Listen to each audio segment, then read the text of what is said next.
사랑하는 성도 여러분, 요한복음 4장에 보면 요한복음 4장이 처음부터 끝까지 쭉 나오고 있는 한 단어가 있습니다. 처음부터 끝까지 나오고 있는 그 중요한 단어, 한 단어가 있는데 바로 물이라고 하는 단어입니다.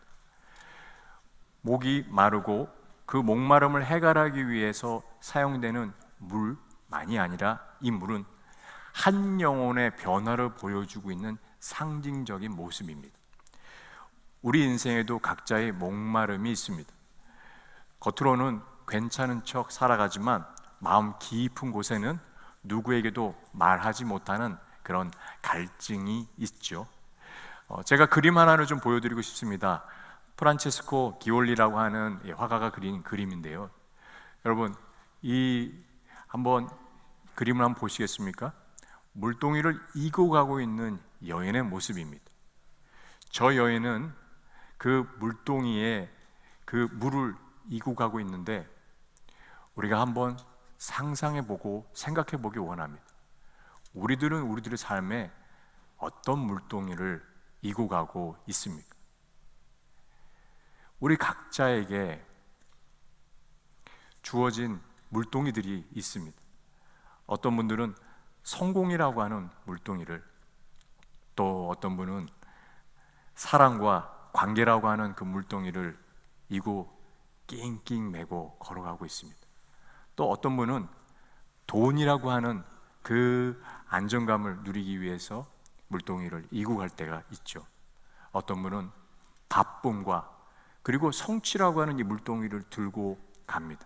또 어떤 분은 그 마음에 사람들의 시선과 평가라고 하는 그 물동이를 이고 가고 있는 것을 보게 됩니다. 끊임없이 우물가를 향하여 가고 있습니다. 매일 우물가를 향하여서 나가고 있습니다. 여러분, 근데 문제는 무엇입니까? 그 물을 마셔도 영원히 해결될 수 없다는 것입니다. 그 물을 마셔도 계속해서 목이 마르다라고 하는 문제가 생긴다는 것입니다. 조금 괜찮아지는 것 같지만 어느 순간에 가면 여전히 허전해지고 그리고 불안해하며 목이 마릅니다.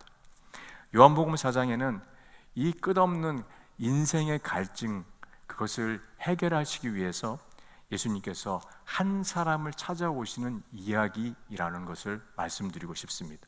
그 이야기의 절정은요, 한 여인이 바로 예수님을 만나 그 여인의 행동하고 있는 모습입니다. 그 여인이 어떤 행동을 하게 되었는가? 4장 28절 말씀을 저와 여러분들이 한 목소리를 함께 읽어보기 원합니다. 같이 한번 읽겠습니다. 여자가 물동이를 버려두고 동네로 들어가서 사람들에게 이르되, 우리는 이 여인이 물동이를 내려놓는 사람이 되었으며, 그리고 어떻게 물동이를 내려놓고 그리고 진정한 생수를 마시게 되는지 저 여러분들이 요한복음 4장을 천천히 한번, 어쩌면 여러분들 많은 부분들 가운데 사마리아 여인에 대한 이야기를 들으셨습니다. 그러나 다시 주님께서 오늘 이 말씀을 통하여서 주시는 것은 이 자리 가운데 주님이 진짜 이 자리에 한 분 한 분 중에 어떤 분은 내가 사마리아 여인입니다라고 고백하는 분이 계실지 모르기 때문에 저는 이 말씀 준비하면서 그분의 단 한 사람이라도 변화할 수 있다면 이 말씀을 전할 필요가 있다는 생각이 들었습니다.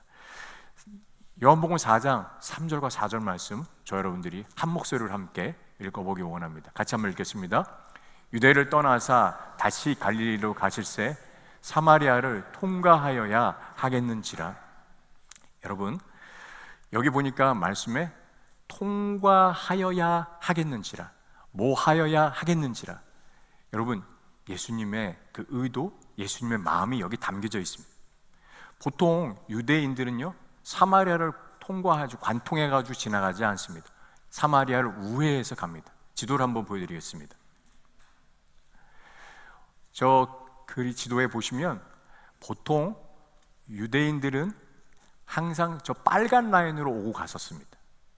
예수님께서 저 빨간 라인, 보통 유대인들이 가는 그 길이 아니라 관통해서 가신 저 녹색 라인을 보십시오. 가운데 수가성 있고 그 가운데 한 여인을 만났습니다. 사마리아와 하는 그 지역에 수가성의 한 여인을 만나기 위해서 예수님은 관통하셨던 것입니다. 유대인들은 누구도 그 길을 가지 않았었습니다. 왜 그러냐면 주전 722년경에 북이스라엘은 아수르의 침략을 받았습니다. 그 나라가 멸망하게 되었죠. 그리고 북이스라엘 백성들은 포로로 끌려가게 되었습니다. 그런데 대신 그 땅에 다른 민족들을 오게 했고 통혼함으로써 인종이 섞이게 되었어요. 그래서 유대인들은 사마리아인들을 아주 이방인과 동일시하게 여겼었습니다. 그리고 후에 유대인들이 또 남유다가 바벨론의 포로로 끌려갔다가 다시 돌아왔었을 때 예루살렘 성전을 지으려고 했었습니다. 그때 사마리아인들이 협력을 거절했어요. 거절할 뿐더러 페르시아 관리들에게 뇌물을 주어가지고 그 예루살렘 성전 건축도 방해했습니다. 그러니까 서로의 갈등이 계속적으로 심해졌습니다. 사마리아인들에 대해서 유대인들은 혼혈이라고 하면서 멸시했고, 그리고 저들과 상종하지 말라고 오랜 편견을 갖게 되었습니다. 그래서 저 빨간 라인으로만 다니게 되었던 것입니다. 사마리아를 관통하지 않고 피해갔던 것은 유대인들에게 너무나 당연한 상식이었습니다. 그런데 예수님은 저 길을 돌아가지 않으시고 관통해서 가신, 일부러 택하신 이유가 있습니다. 한 사람을 만나기 위함이었습니다. 사람들의 시선에 밀려난 여인, 정오에 혼자 물길로 오던 여인, 그리고 부끄러움과 수치 가운데 쌓여있던 그 여인에게 예수님은 찾아오셨던 것입니다. 그 여인의 인생을 살리기 위한 것입니다. 여러분 생각해 보면 그 여인의 한 사람을 위해서 예수님이 길을 바꾸고 경로를 보통의 길이 아니라 유대인들이 가던 그 길이 아니라 예수님이 비난받을 수 있는 그 길을 선택하신 이유는 한 영혼을 위하셨는데, 어쩌면 그 한 영혼 사마리아 여인을 찾기 위한 예수님의 모습이 오늘 이 자리에 있는 저희 모두에게도 동일하게 역사하셨다라는 것을 기억하게 됩니다. 여러분, 우리가 능력이 있어서 우리의 행함이 탁월해서 도덕적으로 고결해서 예수 그리스도께서 찾아오신 게 아닙니다. 우리는 그 능력이 없고 우리는 그런 만한 자격이 없는 자들이었는데 예수님께서 우리를 찾아오신 것을 보게 됩니다. 그 한 사람을 찾아오셨는데 바로 그 사람이 2000년 후에 지난 시간에는 우리들인 것을 우리가 기억해야 됩니다. 여러분, 그래서 예수님이 사마리아에 굳이 가셨듯이 오늘 주님은 우리를 만나기 위해서 찾아오신 것입니다. 그래서 6절과 7절 말씀 저와 여러분들이 함께 읽어보기 원합니다. 함께 6절과 7절 함께 읽겠습니다. 거기 또 야곱의 우물이 있더라. 예수께서 길 가시다가 피곤하여 우물 곁에 그대로 앉으시니 때가 6시쯤 되었더라. 사마리아 여자 한 사람이 물을 길르러 왔음에 예수께서 물을 좀 달라 하시니, 6시라고 나와 있습니다. 성경의 제6시는 지금 시간에 12시를 말합니다. 그럼 혹시 중동 지역에 낮 12시에 가보신 경험 있으십니까? 낮에 제가 이집트에 간 적이 있었는데 그냥 낮 시간에 서 있기만 해도 일사병이 걸릴 것 같은, 정말 10분만 서 있어도 힘듭니다. 정수리에 그 햇빛이 강렬하게 쬐는데 모자와 선글라스는 필수입니다. 그 시간 가운데 여러분 아무도 나오지 않습니다. 2000년 전에 예수님께서 지치셔가지고 앉아 계셨던 그 우물가, 거기에 그 여인이 있었습니다. 그 여인이 그 자리에 나왔던 것은 사람들의 눈을 피하기 위함이었습니다.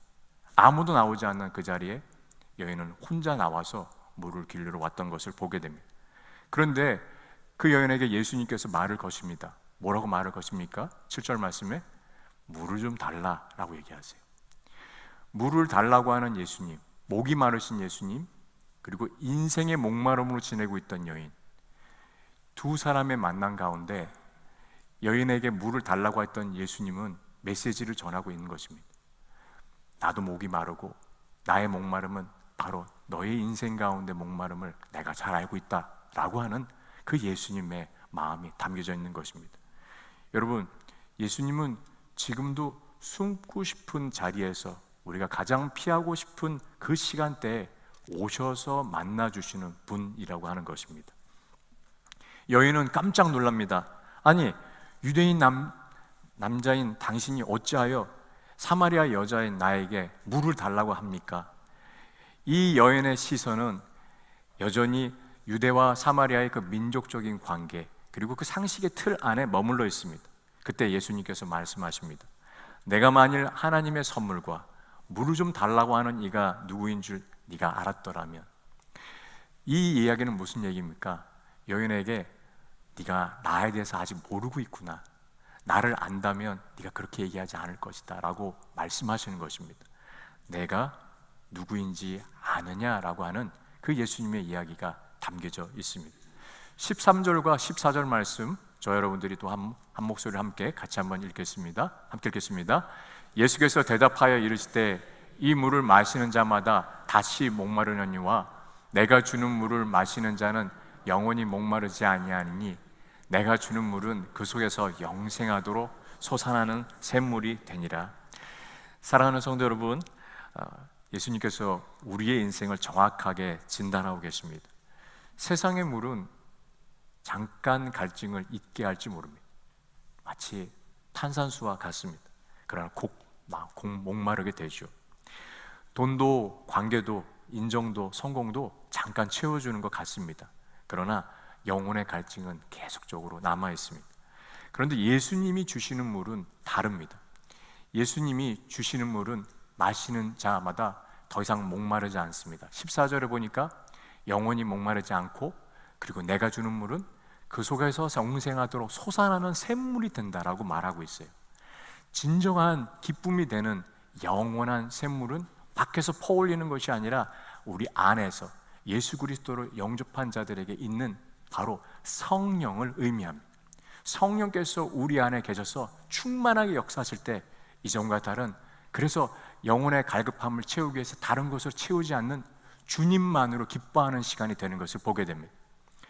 우리들의 마음 가운데 최근에 샘솟는 기쁨을 경험하고 계십니까? 예배 드릴 때마다, 찬양할 때마다 이 찬양의 가사가 나를 위한 가사이고, 그리고 이 말씀이 나에게 들려지는 말씀으로 들려주고 계십니까? 여러분, 오늘 주님께서 이야기하고 계시고 또 바라시고 원하시는 것이 무엇입니까? 내가 너에게 샘솟는 샘물을 부어줄 것이다. 그 물을 먹고 마시라. 그 물을 절대로 외면하지 말고, 그리고 그 물을 다른 데로 쏟지 말고 귀하게 여기며 그 물을 마시면서 누리고 기뻐하라고 말씀하고 계세요. 오늘 이 이야기가 그 말씀인 것을 보게 됩니다. 여러분, 그래서 저희 애들에게 이 말씀 가운데 여인이 물에 대한 이야기를 쭉 듣다가 예수님께서는 바로 여인의 가장 목마름과 연관된 부분에 대해서 직면하기 시작합니다. 16절, 17절, 18절 말씀입니다. 저 여러분들이 세 구절 함께 읽겠습니다. 이르시되 가서 내 남편을 불러오라. 여자가 대답하여 이르시되 나는 남편이 없나이다. 예수께서 이르시되 내가 남편이 없다 하는 말이 옳도다. 너에게는 남편 5이 있었고 지금 있는 자도 내 남편이 아니니 내 말이 참되도다. 갑자기 예수님께서 이렇게 말씀하시는 것입니다. 가서 내 남편을 불러오라. 이 말씀 한마디가 떨어지는 순간 여인은 가슴이 철렁했어요. 그녀의 마음 가운데 숨기고 싶었던 부분이었습니다. 아니, 가장 아픈 부분이었고, 가장 부끄러웠던 부분이었고, 그리고 그 수치와 실패의 기억을 감추고 싶었던데 예수님께서 정확하게 직면하고 계십니다. 우리는 질문하고 싶습니다. 이 시간 가운데, 예수님, 굳이 왜 이 이야기 꺼내십니까?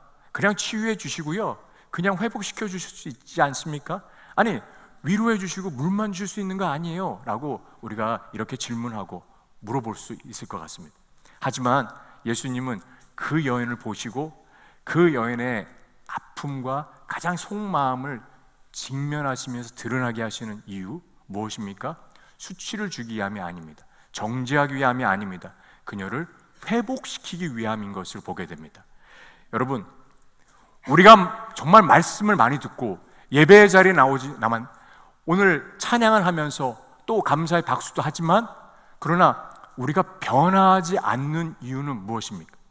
혹시 우리들 가운데 우리 내면의 문제를 직면하고자 하는 마음, 그것을 회피하고 있기 때문입니다. 우리의 가슴 깊은 곳에 있는 그 문제를 주님 앞에 아뢰기보다는 이 마음에 한쪽 구석에 깊은 문제가 있는데 그 문제는 우리가 이렇게 쓰여 있습니다. 금지구역, 건드리지 마세요. 앞에 또 써 있습니다. 예수님조차도. 우리들의 마음에 이렇게 금지구역을 만들어 놓고 이것만은 건드리지 말아달라. 너무 아픕니다. 내가 이것을 꺼내면 너무 창피합니다. 예배 시간에 성령께서 임하시면 눈물 나 창피합니다. 저는 이 뼈대에 있는 가문에 자라서 눈물을 흘리는 것도 싫고 손 흔들릴 그것도 경망스럽게 어떻게 올립니까? 여러분, 우리들에게 주님께서 역사하시면서 말씀하실 때 그 내면의 가장 깊은 부분 가운데 감추고 있던 문제를 드러내라고 얘기하고 계세요. 그것을 주님께서 말씀하시고 그때 그 여인이 말합니다. 저는 남편이 없습니다. 저는 남편이 없습니다. 저는 남편이 없습니다. 근데 예수님께서 이 이야기를 들으시고 뭐라고 하신지 아세요? 17절 그 말이 옳다. 18절 내 말이 참되다. 여러분, 그런데 예수님이 거기서 끝내지 않으셨어요. 그 여인의 가장 가슴 깊은 곳까지 그 가장 중요한 문제를 건드리십니다. 내가 남편 5이 있었고 그리고 지금 있는 자도 내 남편이 아니다.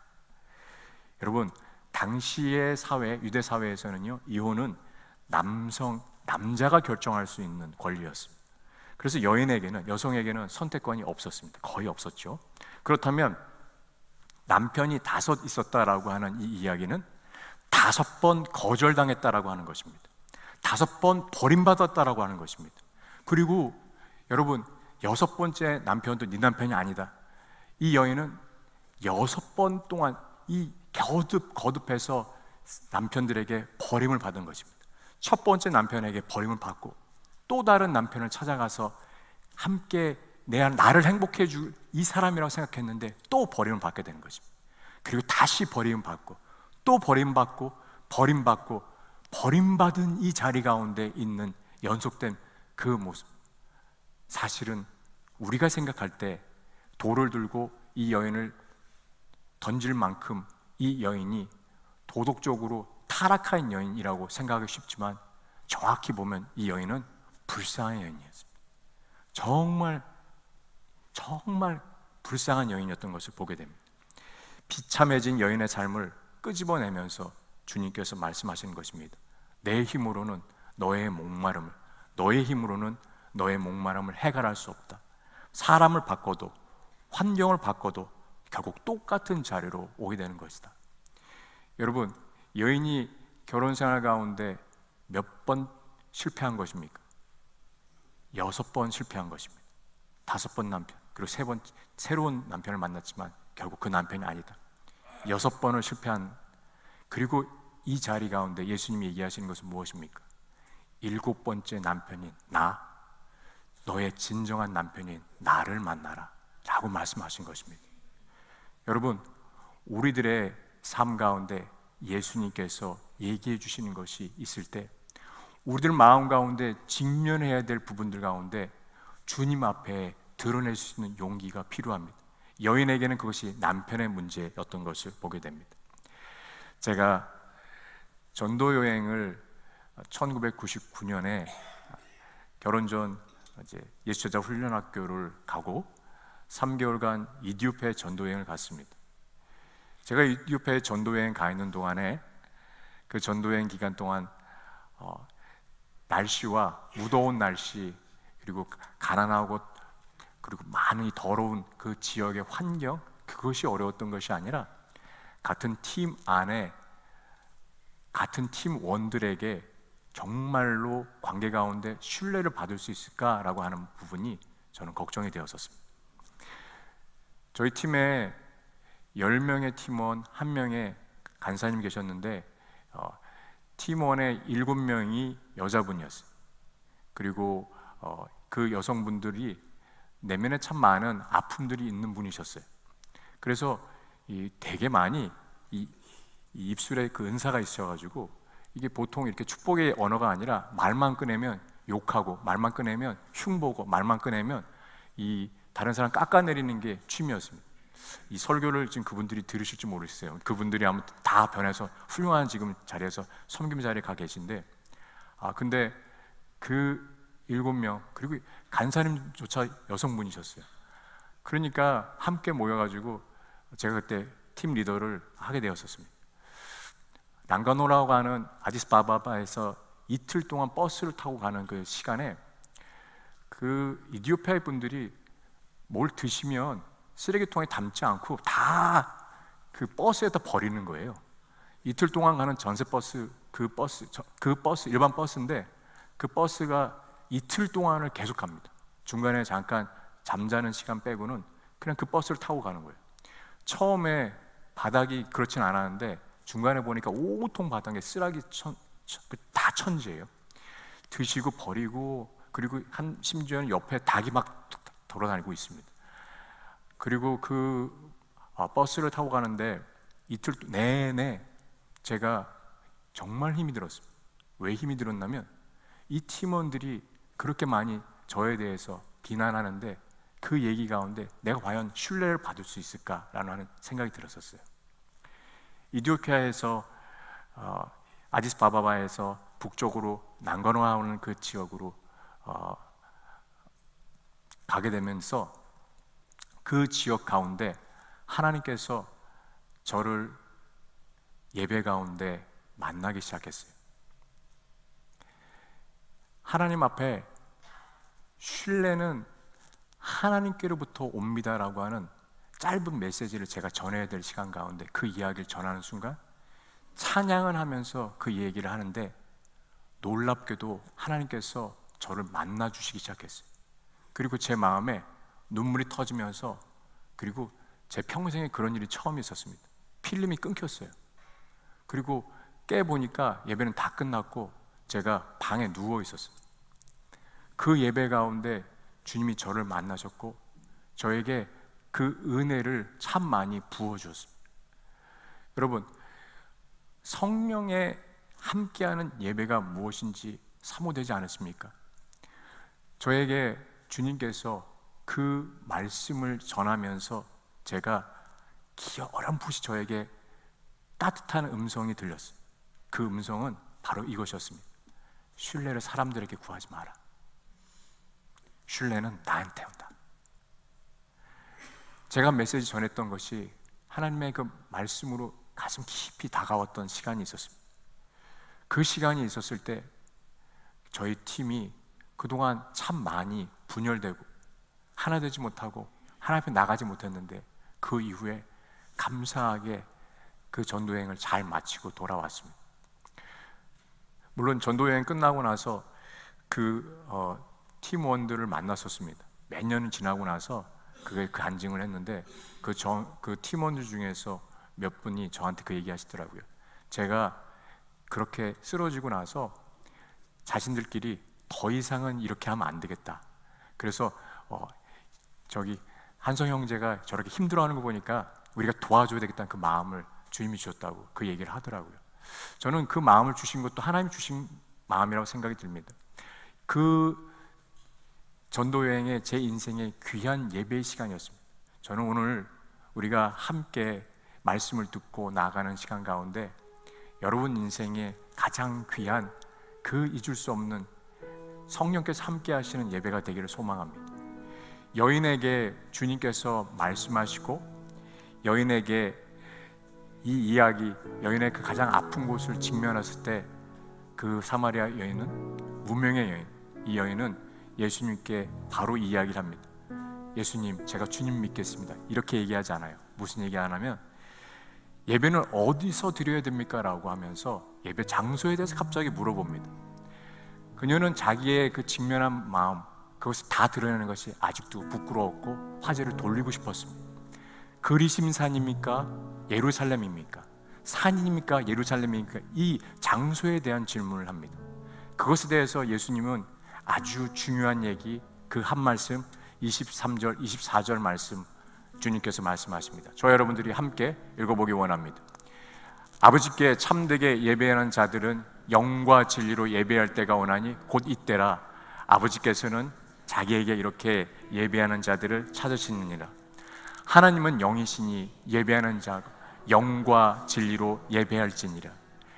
영과 진리, in spirit, 홀리 스피릿을 말합니다. in truth, 말씀 되신 예수 그리스도를 말합니다. 성령으로 함께 충만하여 예수님이 드러나는 그 예배가 중요하다. 예수 그리스도께서 말씀하십니다. 장소가 아니다. 중요한 것은 네가 나를 만나느냐라고 하는 것입니다.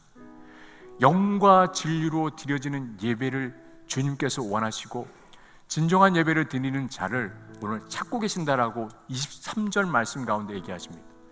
하나님 아버지께서는요, 이렇게 자기에게 예배하는 자들을 찾고 있다라고 말씀하십니다. 그 예배하는 자들이 되길 원하십니까? 그 예배하는 자가 되길 원하십니까? 그 예배하는 자가 주님께서 오늘 베이지어 가운데 주님을 만나는 영과 진리로 드려지는 예배가 오늘 저희 모두에게 드려지길 원합니다. 주님이 이 예배를 드리고 있는 자, 이 여인이 이 이야기를 듣고 나서 그리고 이 여인이 이렇게 고백합니다. 25절, 26절 말씀입니다. 저 여러분들이 다시 한번 또한 읽기 원합니다. 여자가 이르되 메시아 곧 그리스도라라고 하는 이가 오실 줄을 내가 아노니 그가 오시면 모든 것을 우리에게 알려주시리라. 예수께서 이르시되 내가 말하는 내가 그라 하시니라. 여러분 앞에 그 예수님이 계시고 네가 그렇게 말하고 있는 그리스도라라고 하는 그 이야기를 들으면 어떠실까요? 여러분 앞에 바로 이 예수 그리스도께서 계시고 그 예수님께서 네가 찾는 바로 그 그리스도다. 여러분, 여인이 깜짝 놀라지 않겠습니까? 여인의 인생 가운데 예수님을 만난 그 기쁨이 생겼습니다. 여인의 마음 가운데 자기의 인생의 그 문제를 해결해준, 영원한 목마름을 해결해줄 분, 바로 예수님을 만났던 것이 보게 되었습니다. 그래서 그녀가 그동안 이고 갔던 이 물동이를 어떻게 됐습니까? 버려두는 일이 생겼습니다. 28절 말씀을 보니까 예수께서 말씀하신 이후에 물동이를 버려두고 달려나가는 그 여인의 모습이 있는 것을 보게 됩니다. 여러분, 제가 말씀을 읽겠습니다. 여인이 물동이를 버려두고 동네로 들어가서 사람들에게 이르되 내가 행한 모든 일을 내게 말한 사람을 와서 보라. 그리스도가 아니냐. 그리고 30절, 그로 인해서 동네에서 사람들이 주께로 오더라. 여러분, 사마리아의 첫 번째 선교사가 바로 이 사마리아 무명의 여인이었습니다. 오늘 이 여인이 예수님을 만나고 첫 번째 하는 행동에 가장 중요한 것은 무엇입니까? 그동안 자기의 삶에 다니고 있던, 예수님 위에 다른 것을 붙잡고 있던 이 물동이를 내려두고 버려두고 그녀가 달려나간 것입니다. 어디로 갔습니까? 사람들을 회피하던 이 여인에게 사람들을 향하여 가했습니다. 예수님이 나를 만나 주셨습니다. 내 얘기 들어줬습니다. 그리고 나를 회복시켜 줬습니다. 나에게 영원한, 이제 더 이상 목마르지 않을 그 기쁨의 생수를 주셨습니다. 그분이 예수님입니다라고 고백하며 나가는 모습 보게 됩니다.